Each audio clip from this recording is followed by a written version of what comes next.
को उपदेश क्या दिया बुद्ध ने। पटाचार्य जो आखिरी में पहुंची तो बुद्ध ने अपना जीवन उड़ा दिया।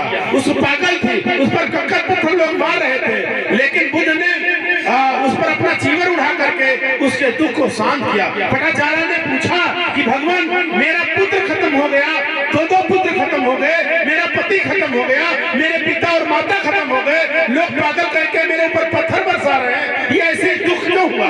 तो भगवान बुद्ध ने कहा कि आप जिस माँ बाप ने आपको पैदा किया, जिस माँ बाप ने आपकी शादी के लिए स्वयं घर ढूंढा, आपके घर दरवाजे पर बारात थी, आप अपने माँ बाप की बात ना मान करके अपने उस जोश में आकर के अपने एक जो लड़का था जिसको आप प्रेम करती थी, अपने माँ बाप का प्रेम त्याग करके उस प्रेमी के साथ भाग गई। उस समय हजारों की संख्या में आपके दरवाजे पर बाराती जनाती थे। आपके उस समय का दुख आपको क्या बर्दाश्त कर पाएंगे? उस समय कितना आपने अपने माँ बाप को दुख दिया।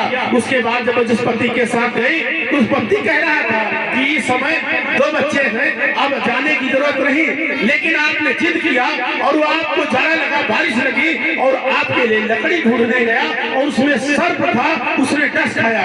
तो मौत का कारण आपके पति का मौत के कारण आप हैं, आपके बच्चों के मौत के कारण आप हैं, आपके माँ बाप के ऊपर इतना संकट हुआ, आपने अपने माँ बाप की इज्जत का ख्याल नहीं रखा, इसलिए ये दुख आपके ऊपर है। भगवान ने बुद्ध ने कहा दुनिया में दुख है, दुख का कारण है, कारण का निवारण है। मनुष्य दुख अपने आप पैदा करता है, उसको दूर भी स्वयं कर सकता है। दुख का कारण अंधविश्वास, धोखा, डंबर है। दुख का कारण जो है नशे में हमारे समाज के लोग चूर हैं, जिसके कारण क्रमिक असमानता है, एक दूसरे से भेदभाव करते हैं। यादव जो है कुर्मी चमारपासी को नीचा कहता है, कुर्मी यादव को नीचा कहता है, ब्राह्मण शत्रु वैश्य ये कुर्मी यादव को नीचा कहते हैं। इसलिए ये जो नीच ऊंच की खाई है, इसलिए हमारा देश सैकड़ों साल तक मुगलों का गुलाम रहा, अंग्रेजों को गुलाम रहा। बाबा साहब ने एक संविधान देकर हमको आजाद करके चले गए। आज आजादी खतरे में है, तब तो मुलायम सिंह यादव की मूर्ति बनाकर उस पर थूकने का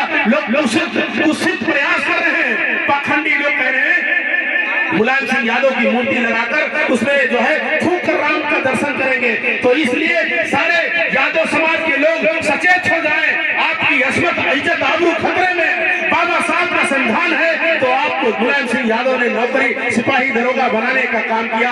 आज बाबा साहब का संविधान खतरे में है तो मुलायम सिंह यादव को, अखिलेश यादव का आवास गंगा जल से धुलाया जा रहा है। एक राष्ट्रपति को मंदिर से बाहर बैठा के पूजा कराई जा रही, द्रौपदी मुर्मू को गर्भगृह से जाने से रोका जा रहा, इस तरह से अत्याचार हो रहा। सरदार वल्लभ भाई पटेल की मूर्ति गिराई जा रही। बाबा साहब हम सब के लिए, ओबीसी समाज के लिए आर्टिकल 340 पास नहीं हुआ तो कानून मंत्री पद से इस्तीफा दे दिया। महिलाओं के लिए हिंदू कोड भी लाए, जिसमें महिलाओं को संपत्ति सच्चा सुरक्षा के देना चाहते थे, वो पास नहीं हुआ तो हिंदू कोड बिल न पास हुआ। ओबीसी को आरक्षण न मिले, नहीं मिल रहा था तो उन्होंने कानून मंत्री जैसे पद को इस्तीफा दे दिया। लोग कहते हैं कि बाबा साहब चमारों के नेता थे। इंदिरा गांधी ने कहा बाबा साहब न होते तो मुझ जैसी महिला को इस देश में प्रधानमंत्री बनने का अवसर प्राप्त न होता। राष्ट्रपति जो है द्रौपदी मुर्मू कह रही है कि अम्बेडकर इज माय गॉड।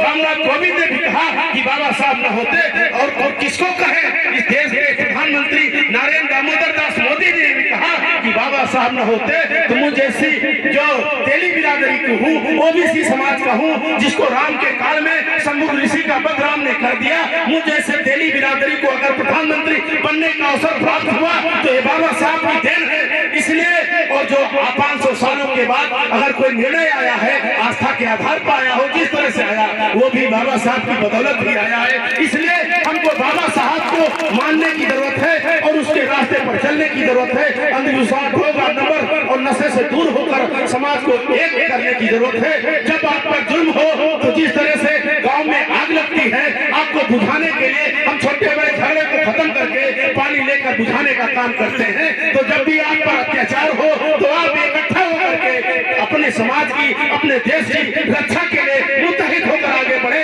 तभी आपका देश सक्षम होगा, सशक्त होगा और सशक्त भारत में हम अपने अधिकारों को प्राप्त कर सकते हैं। बहुत बहुत धन्यवाद। एक बार